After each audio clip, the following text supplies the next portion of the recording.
Tanya, and I live in Manhattan. Before I jump into the juicy stuff, please like and subscribe. My twin sister Natasha and I were born to super rich parents. Dad was a successful businessman, and my mom was an ex-supermodel from France.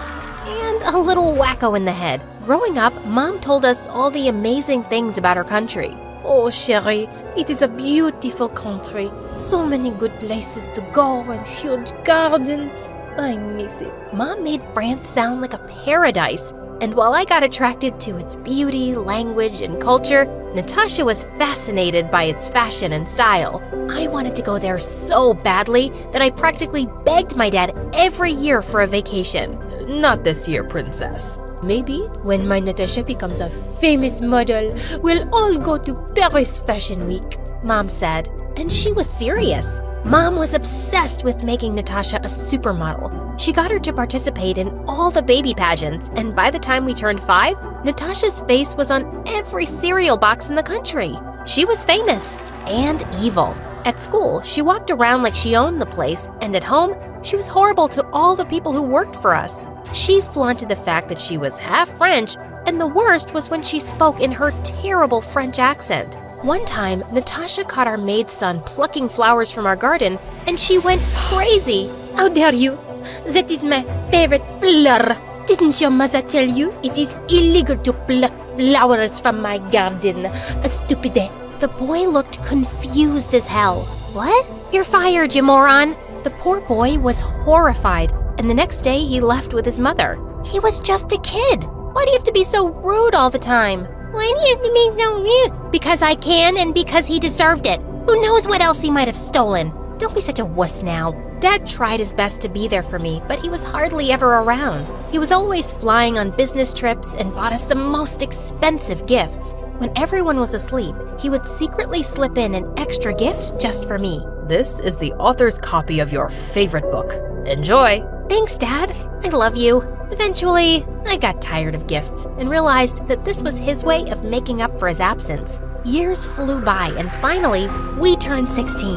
Mom and Dad went out and planned the most amazing Sweet 16 party for us. That day at school, I couldn't wait to go home. Dad promised to buy me the latest iPad, and I was over the moon. But as always, he got busy, and I was stuck with the devil duo. While Mom made Natasha try 1,000 dresses, I just sat in the corner with a book and waited for this misery to end. Oh my God, you're such a buzzkill. Can't you behave like a normal teenager for once? You mean normal like you are? No thank you. It was the best party ever. And when everyone left, Dad introduced us to some of his old friends who ran a successful modeling agency in LA. He had trained some of the most famous supermodels in the world. He came with his son Ryan, who was drop-dead gorgeous, and the most attractive guy I'd ever seen. He had big blue eyes and the body of a demigod. And don't even get me started on the hair. Girls, Ryan will be joining your school from tomorrow, so make sure you show him around. Oh, I could do that, Daddy. No problem. Natasha beamed like she would take a bullet for Ryan. This was the first time she moved her butt to help anyone but herself, so I was genuinely confused. It was only later when I heard her talk to Mom that I understood why she was so excited to help Ryan. He's a dumb boy, but his father can help you get to the top, baby. Make sure he falls for you, mon amour. The next day, the entire school was drooling over Ryan's looks. As if Natasha wasn't high-headed enough, now her popularity went shooting off the roof with Ryan as her arm candy. And Ryan followed her like a lost puppy all the time. Ryan, honey, please get me my salad.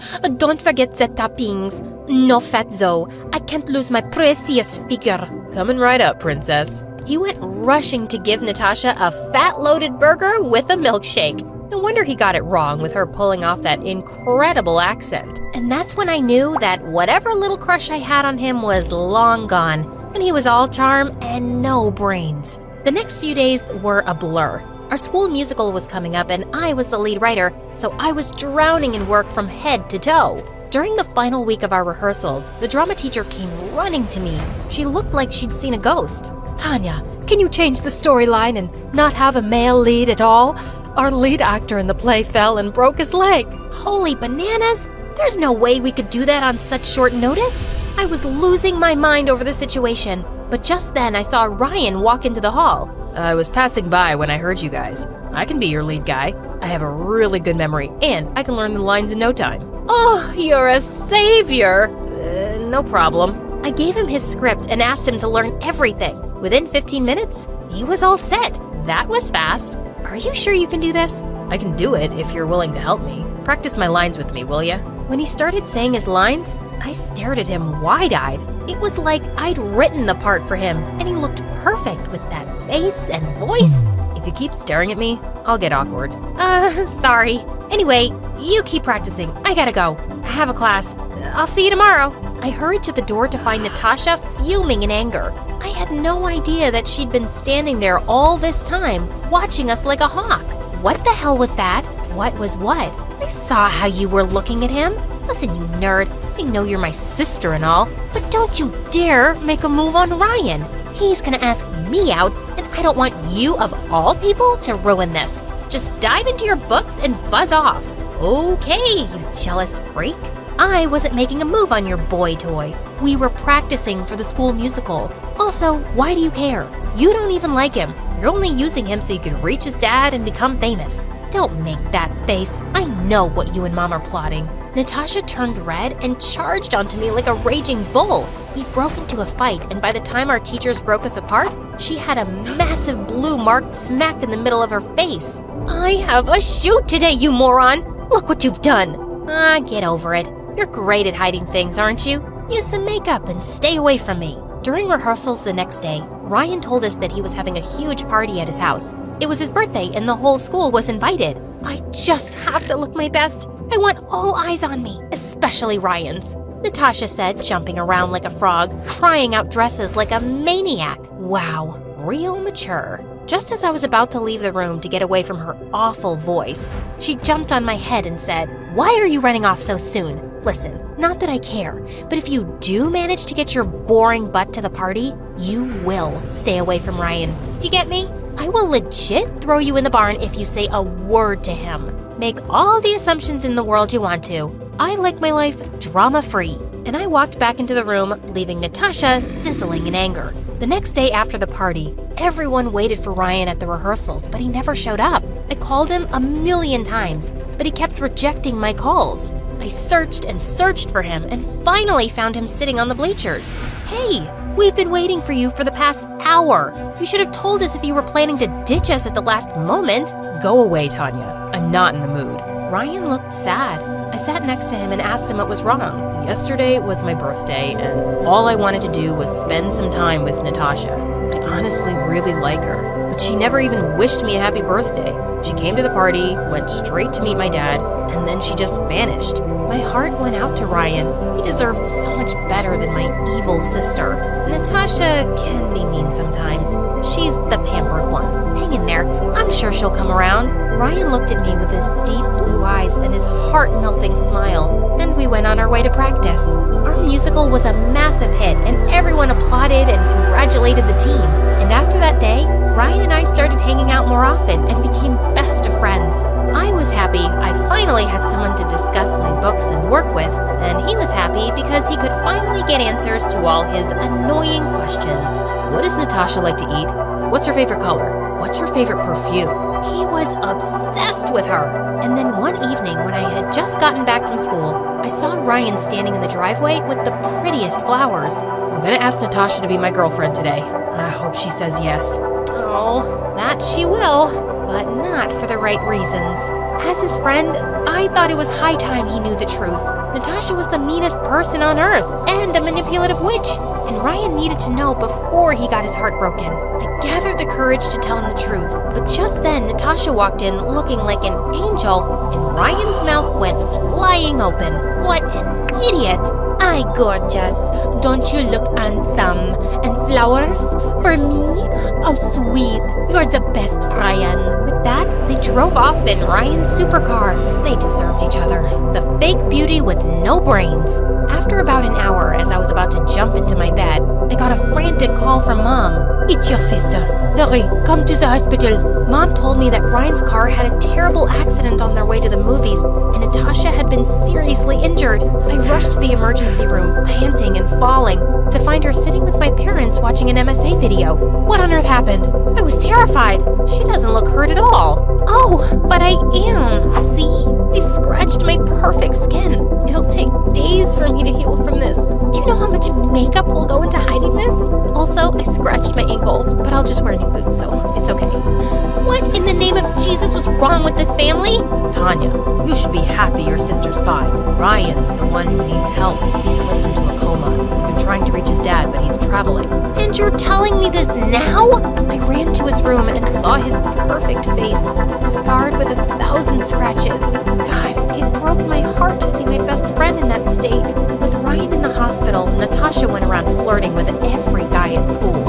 And while I visited the hospital every day, she only came when Ryan's dad was around. One day, just after his dad left, she got up and said, "What an absolute waste of time. My skin is so stressed with all this drama, and look at my hair. I need to hit the salon so badly. Someone needs to kick that French butt of yours. This guy loves you like a maniac, and all you do is ignore him or use him for his connections. You're such a jerk. Oh, save it, dear sis. I did what I had to become successful, and I regret nothing. I know you like him.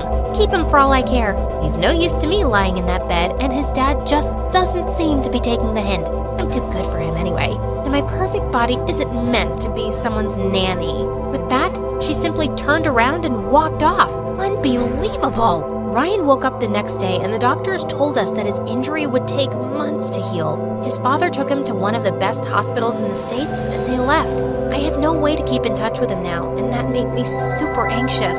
But just then, the biggest opportunity knocked at my door. We were having a writing competition at school, and the winner was going to take home $1,000 cash prize and a scholarship to a playwriting school in France. This was a dream come true, and I knew I had to be the best. No excuses. I decided to leave everything aside and give it my all, and when the results were announced, I'd won! On the last day of school, as I was clearing my locker, I turned around to see Ryan walking toward me with a big smile. I was so happy to see my friend. I hugged him tight and said, "I'm so glad you're okay." Just then, Natasha screamed from the other corner and came rushing towards Ryan. "Oh, mon amour, I missed you so much. I was so worried." Drop the act, Natasha. And while you're at it, drop that accent too. I'm not gonna fall for your tricks now. I know you used me. That day at the hospital while you argued with Tanya, I was awake and I heard everything. You can kiss your dreams of working with my dad goodbye. Whatever. I was just stressed. That doesn't mean I didn't like you. But Ryan didn't hear a word. Instead, he turned toward me and said, It's been you all along, Tanya. I should have seen it right away, but it took me a while. Please tell me it's not too late. I took his hands in mine and said, "Oh, Ryan, I liked you, but you loved Natasha. You only want me now because she treated you like trash. I'm leaving for France tomorrow, but when I'm back, maybe we can go for dinner and talk." Ryan looked at me with love and warmth in his eyes. I know how you've always wanted to go there. I'm happy for you. I'll wait for you, Tanya. I hugged Ryan and planted a sweet kiss on his cheek before leaving to follow my dreams and take on new adventures in life. Everything else can wait.